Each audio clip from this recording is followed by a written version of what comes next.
and welcome. In this lecture, we're going to look at a few properties of eigenvalues with respect to the matrix and the linear map for which you're computing these eigenvalues. What do they mean in terms of, say, rank of the linear map, or some other properties of the linear map? Are they related to that?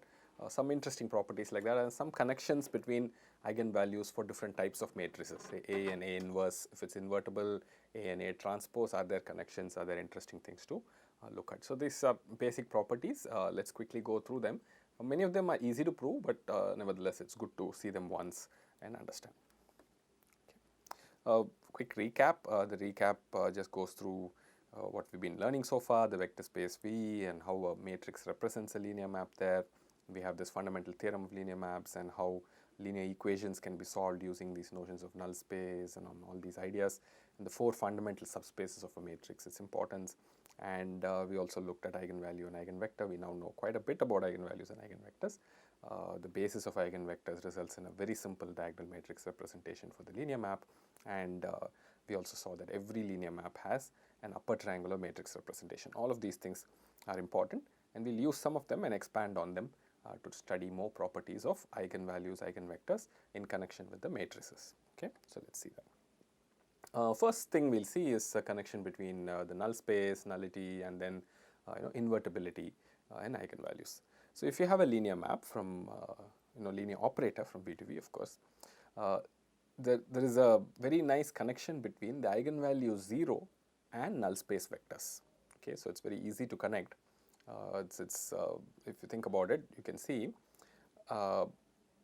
0 being an eigenvalue, right? If 0 is an eigenvalue, then the eigenvector corresponding to 0 has to be in the null space, right?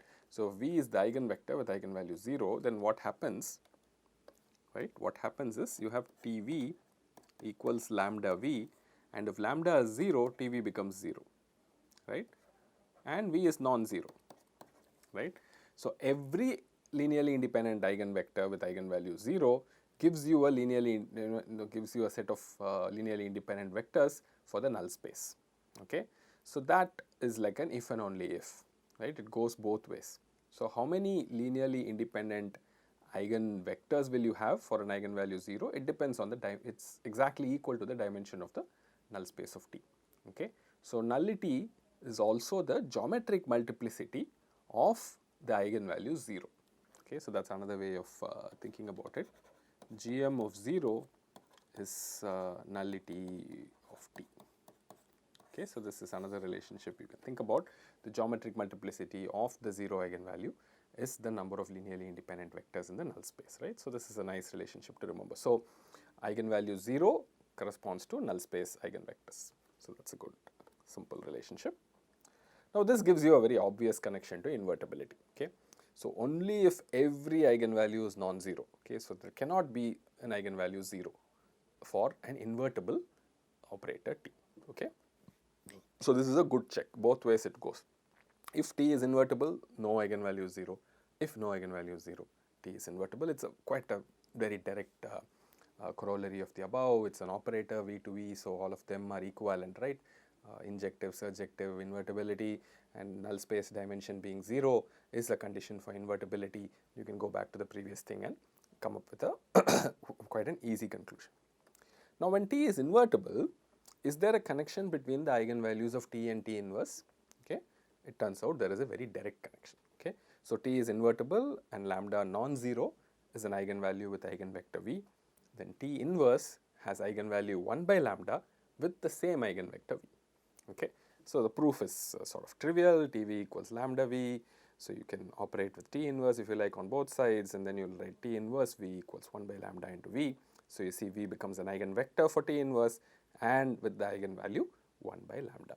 Okay, so if you know the eigenvalues, eigenvectors for T, you know the eigenvalues and eigenvectors for T inverse, and they have that relationship of reciprocal to each other.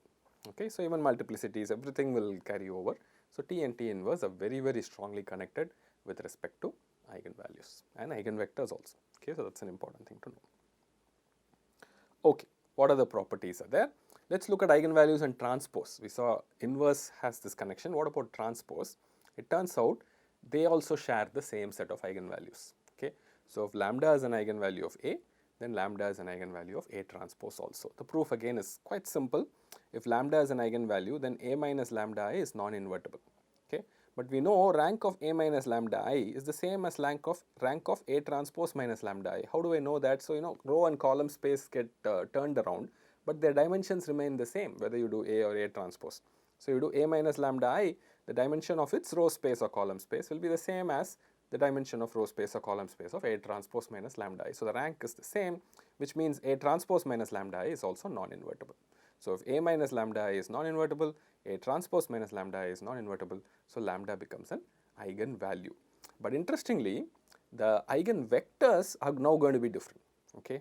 So, that is not very easy to figure out, right. So, given an eigenvector for A with eigenvalue lambda, one can't very immediately go to an eigenvector for A transpose. Okay. Eigenvalue is the same, but the eigenvector is going to be very different. Okay. So, the subspaces are different. So the way the eigenvectors will map will be very different. You will get some equivalent eigenvectors, but they can be very different from the eigenvectors for A and A transpose. Okay. So, because they multiply different sets of rows or columns. Okay. So, this is the connection for eigenvalues and transpose. Determinant. Okay. So, that is another property that we saw for a operator, right. Determinant of the operator is a very simple form. You can compute it using many interesting methods. You can do row reduction and compute, etc. It has so many wonderful properties. Here is another nice property for determinant. Determinant is equal to the product of all the eigenvalues. Okay. Once again, the proof is very easy. You find a basis in which the linear map is going to be upper triangular, and determinant is the product of the diagonal elements, and those diagonal elements are exactly the eigenvalues, and you are done. Okay, so proof is very easy, but this is a powerful property as well. So, determinant is equal to the product of eigenvalues. So, you can again see if any of the eigenvalues are 0, determinant is going to be 0, the map is non-invertible. Okay. So, if none of the eigenvalues are 0, determinant is non-zero and the linear map is non-invertible. All of these are connected in some very nice way. Okay. So, this is a simple connection and property for connecting eigenvalues and determinant. So, this is quite useful sometimes in small problems or any other problem also. If you want to compute eigenvalues, sometimes the problem can be a little bit more complicated. So, you can look at determinant and get an idea for the product of the eigenvalues, and that might give you some idea about how eigenvalues can behave. So, this kind of property is very useful for that matter. Another interesting property of an operator, which we have not defined so far and we have not spent too much on time on, later on maybe we will see it, but for now this is a very important property. It has a lot of connections to many other applications also. Okay. So, it is called trace. Okay. The trace, I will define it in one way and justify why that definition is correct. I will do it like that. So, an operator T has something called trace associated with it, and how do you compute the trace? I am going to say the following thing to compute the trace. You fix some basis and find the matrix representing this operator T, and then you sum up the diagonal elements of that matrix. Okay. Is that clear? So, you fix some matrix, fix some basis for the vector space and find the matrix corresponding to the linear map and add up the diagonal elements. You will get something in the field, scalar field. So, and that is called the trace of the operator T. Now, notice I am saying operator trace for the operator, but I am working with a particular matrix. What if there is some other matrix? It turns out whatever basis you pick, whatever matrix, as long as it represents the same linear map in any basis, the trace will be the same.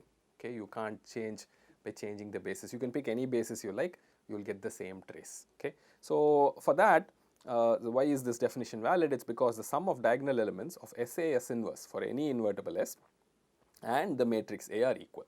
Okay. So, once I show this, similarity transform or change of basis is not going to affect the trace. Okay. So, trace can be thought of as a property of the number corresponding to the linear map rather than the matrix. Okay.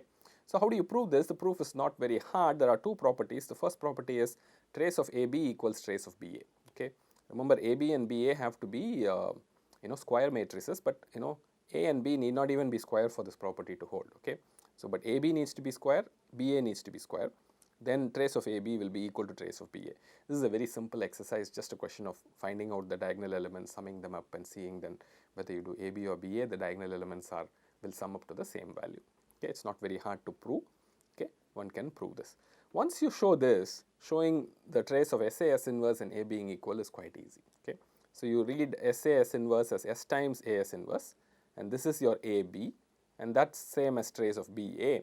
And when you do BA, you get S inverse S, and that will cancel, and you'll get trace of A. Okay, so it's a very simple proof. So you see that trace is a very well defined property of the operator, seems to be an interesting property, it doesn't change when you change basis. Okay, so is there a connection between trace and eigenvalues? Yes, there is. This is a very nice and very interesting connection. Trace is equal to sum of all the eigenvalues. Okay. When I say sum of eigenvalues, remember you should, the multiplicity matters. If it occurs multiple times, you have to add it multiple times. Same thing with product also. If the eigenvalue appears multiple times, you have to multiply it all the times. Okay, so keep that in mind. Again, the proof is very simple. You just simply find the upper triangular matrix representation for T, and the trace is the sum of diagonal entries, and the diagonal entries are the eigenvalues, and you're done. Okay, so it's a very simple proof once again. And you have this wonderful property that trace is equal to sum of the eigenvalues. So now this can also be very useful in practice.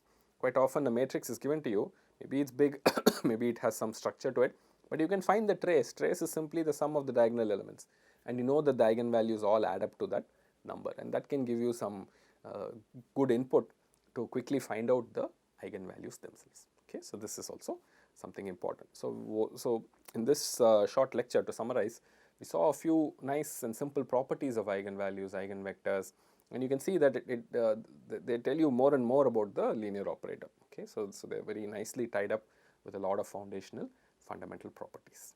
Okay, so we'll stop here as far as this lecture is concerned.